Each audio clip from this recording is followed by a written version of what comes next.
चुनावी रण में सियासी है सेनाएं तैयार।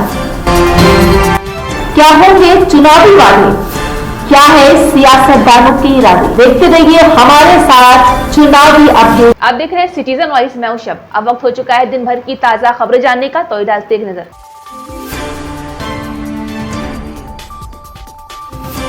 राजस्थान के पूर्व उप मुख्यमंत्री सचिन पायलट ने कहा है कि अगर भाजपा को अपने पर इतना विश्वास होता तो विपक्ष के सब नेताओं को अपनी पार्टी में शामिल न करते। राजस्थान में इस बार माहौल ऐसा है कि लगातार लोग कांग्रेस से जुड़ रहे हैं, जहां नौजवान रोजगार चाहते हैं, किसान अपने भविष्य को बेहतर देखना चाहते हैं। क्या भाजपा के नेताओं के बेटे सांसद और विधायक नहीं है? बीजेपी लगातार दावा कर रही है 400 पार। कल ही मोदी जी ने यह नारा दिया है 4 जून यानी 400 पार। अगर बीजेपी को इतना विश्वास होता अपने ऊपर तो विपक्ष के सब नेताओं को अपनी पार्टी में न शामिल करते, और विशेष रूप से कांग्रेस के लोगों को जो जिस तरह से अपने दल में ले रहे हैं, उससे दिखता है कि उनको अपने पर विश्वास नहीं है। और प्रचार एक होता है, दावे करना एक होता है, जमीनी हकीकत दूसरी होती है। राजस्थान के अंदर मैं जानता हूं कि इस बार माहौल ऐसा है कि लगातार लोग कांग्रेस से जुड़ रहे हैं, और 10 साल की जो बीजेपी सरकार की रिपोर्ट कार्ड है, इसको देखकर लोगों ने मन बना लिया कि बदलाव जरूरी है। देश में जो माहौल बना हुआ है, जिस प्रकार की राजनीति हो रही है, प्रतिशोध की राजनीति, नफरत की राजनीति, दबाव की राजनीति, टकराव की राजनीति, उससे लोग ऊब चुके हैं। नौजवान रोजगार चाहते हैं, किसान अपने भविष्य को बेहतर देखना चाहता है, और कांग्रेस वो दल है जिसने ये गारंटी दी है कि एमएसपी पर समर्थन मूल्य पर एक कानून बनाएंगे। ये एक बहुत ऐतिहासिक घोषणा कांग्रेस पार्टी ने की है अपनी गारंटियों में। तो बीजेपी ने जो अब तक किया है 5 साल में, वो सिर्फ जीएसटी, नोटबंदी, धर्म, राजनीति, मंदिर, मस्जिद, इस पर बातें करी हैं। पर आज लोग चाहते हैं कि आप वास्तविकता पर ध्यान दें, और प्रमुख दल जो है कांग्रेस, उसके आप खाते सीज कर दें, उनके नेताओं को आप डराएं, धमकाएं, लालच दें।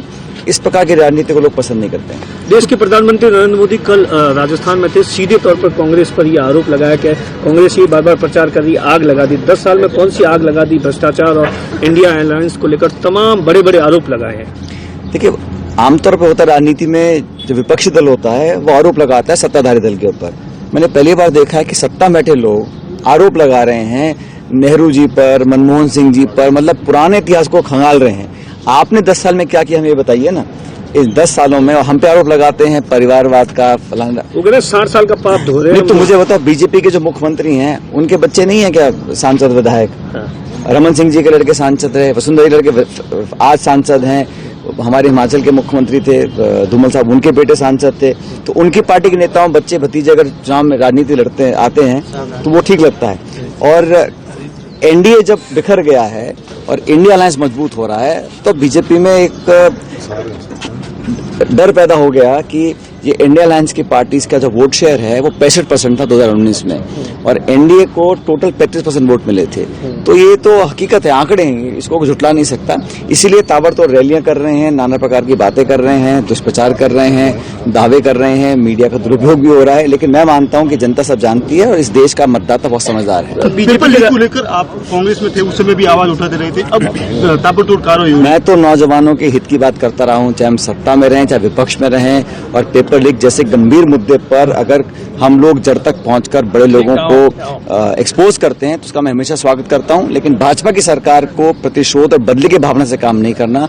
कल भी जिस प्रकार एक मंत्री का बयान आया वो बड़ा अशोभनीय है। इस प्रकार की धमकियां देना जब आचार संहिता लगी हुई है, ये एक जिम्मेदार पद पर बैठे व्यक्ति को नहीं करना चाहिए। सर, आप जिस सीट पर खड़े हैं वहाँ पर केंद्रीय मंत्री कैलाश चौधरी है, बड़ी चुनौती है बीजेपी कांग्रेस के लिए। यहाँ पर कोई चुनौती नहीं है। मुझे लगता है कि 25 में अधिकांश सीटों पर कांग्रेस पार्टी जीतकर जाएगी, और बाड़मेर में तो जो हाल बने हुए हैं, जो मैंने कल से देखा है यहाँ पर तो भाजपा का कोई प्रचार करने वाला ही नहीं बचा है, और यहाँ पर ऐतिहासिक जीत कांग्रेस पार्टी की होने वाली है।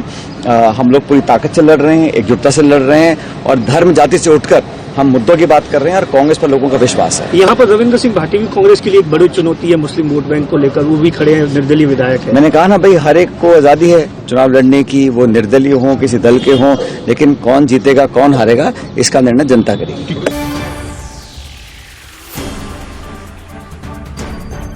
आगरा में शमशाबाद में जनसभा को संबोधित करते हुए उत्तर प्रदेश के मुख्यमंत्री योगी आदित्यनाथ ने कहा है कि देश में वर्तमान में जो चुनावी लड़ाई चल रही है ये बहुत स्पष्ट करती है कि एक तरफ फैमिली फर्स्ट वाले लोग और दूसरी तरफ नेशन फर्स्ट वाले लोग हैं। एक तरफ जातिवाद का नारा देकर सामाजिक ताने बाने का छीन भिन करने वाले लोग हैं, तो दूसरी तरफ राष्ट्रवाद के आधार पर एक भारत श्रेष्ठ भारत की बात करने वाले। और बहनों भाइयों, हम इसीलिए आए हैं आपसे कहने के लिए कि देश के अंदर जो वर्तमान में पूरी चुनावी लड़ाई चल रही है, ये बहुत स्पष्ट है, ये बहुत स्पष्ट दिखाई दे रहा है। एक तरफ फैमिली फर्स्ट वाले लोग हैं, दूसरी तरफ नेशन फर्स्ट वाले लोग हैं। एक तरफ जातिवाद का नारा देकर के सामाजिक ताने बाने को छिन्न भिन्न करने वाले लोग हैं, दूसरी तरफ राष्ट्रवाद के आधार पर एक भारत श्रेष्ठ भारत की बात करने वाली भारतीय जनता पार्टी है। एक तरफ परिवारवाद के आधार पर देश के संसाधनों पर डकैती डालने वाले लोग हैं, और दूसरी तरफ 140 करोड़ भारतीयों को अपना परिवार मानने वाले मोदी जी हैं, जिन्होंने सबका साथ और सबके विकास के भाव के साथ पूरे देश को एकजुट करने का कार्य किया है। एक तरफ तुष्टीकरण की नीति पर चलने वाले वे लोग हैं जो पर्व और त्योहारों पर बैन करते थे, आपकी कांवड़ यात्रा नहीं निकलने देते थे, पर्व और त्योहारों के पहले कर्फ्यू लग जाया करता था। और दूसरी तरफ आज मोदी जी के नेतृत्व में सरकार है, न केवल कांवड़ यात्रा निकल रही है, बल्कि अयोध्या में प्रभु राम के भव्य मंदिर का निर्माण का मार्ग भी प्रशस्त करती है। भाइयों, फर्क स्पष्ट है। मैं पूछना चाहता हूं, जो लोग जातिवाद के नाम पर राग अलापने का कार्य कर रहे हैं, मैं पूछना चाहता हूं, क्या ये समाजवादी पार्टी, कांग्रेस या बहुजन समाजवादी पार्टी के लोग, क्या ये अयोध्या में प्रभु राम का मंदिर बना पाते हैं?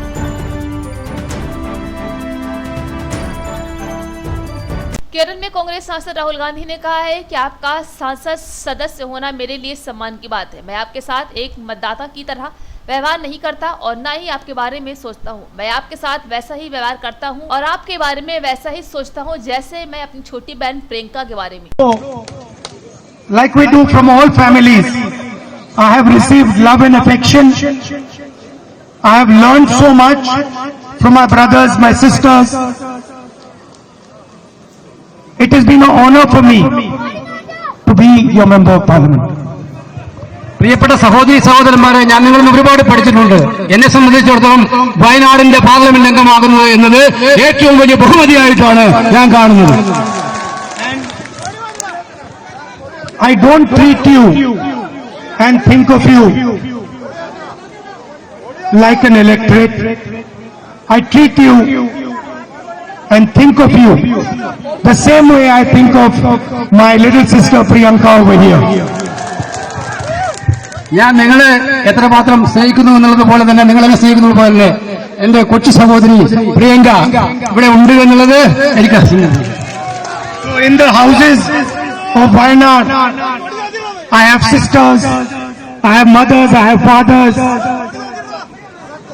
I have brothers, and I thank you with the bottom, from the bottom of my heart for that. എനിക്ക് പ്രിയങ്കയുള്ളതുപോലെ തന്നെ വയനാട്ടിലെ ഓരോ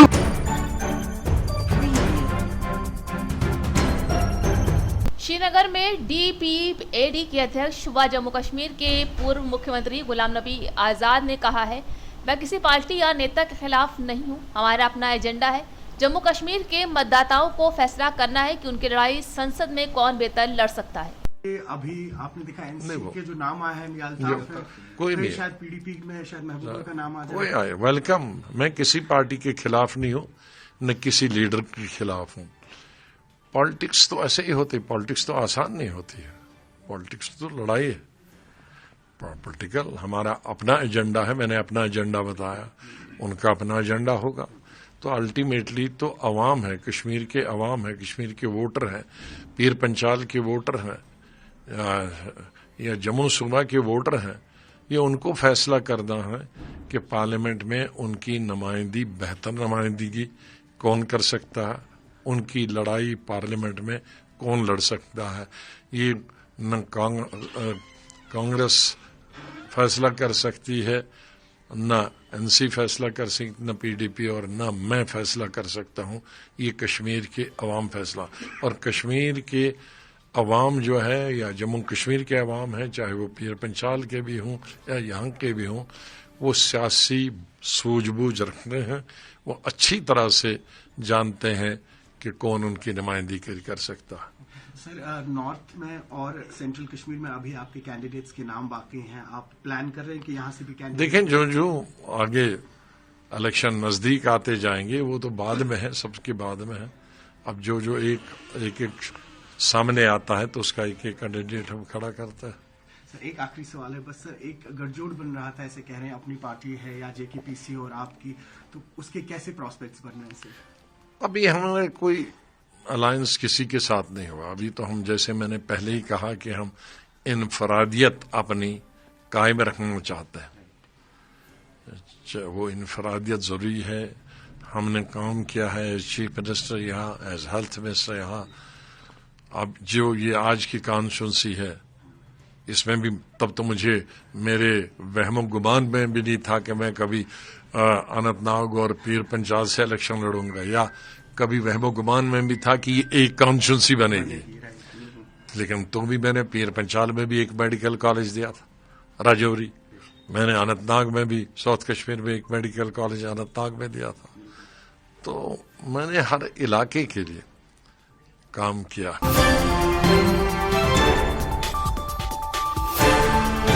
उत्तरकाशी उत्तराखंड के मुख्यमंत्री पुष्कर सिंह धामी ने भाजपा उम्मीदवार माला राज्य लक्ष्मी शाह के पक्ष में किया रोड शो।